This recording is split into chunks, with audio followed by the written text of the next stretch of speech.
Guys, আমি চলে এসেছি পার্মানেন্ট স্ট্রেটনিংয়ের ভিডিও নিয়ে। আমার স্টুডেন্টটা আজকে পার্মানেন্ট স্ট্রেটনিং করছে। দেখো, স্ট্রেটনিংয়ের ক্রিম তার সাথে কনসেন্ট্রেট। হ্যাঁ, এভাবে তোমরা করবে পার্মানেন্ট স্ট্রেটনিং। ও চুলগুলো একটু ছোট ছিল, তাই আমি বললাম স্টুডেন্টদের করতে 40 মিনিটস প্রথম ক্রিমটা লাগিয়ে রেখে দেবে। তারপর ওয়াশে কিন্তু লরিয়ারের হয়তো হেয়ার স্পা ক্রিম বা মাস্ক অবশ্যই দেবে। তারপর আমাদের স্ট্রেটনিং হয়ে গেল। স্ট্রেটনিং করার পর সেকেন্ড ক্রিম অ্যাপ্লাই।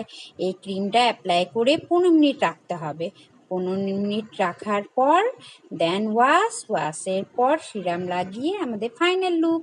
আমি এই ভিডিওটা একটু ছোট করতে চেয়েছিলাম, কারণ তোমরা শর্টকাটে যারা লং ভিডিও দেখতে পছন্দ করো না, তার শর্টে যেন স্ট্রেটনিংটা জানতে পারো। দেখো, হাইলাইট করেই আমরা স্ট্রেটনিং করেছি। কেমন লাগছে ফুল লুক তোমরা অবশ্যই জানাবে।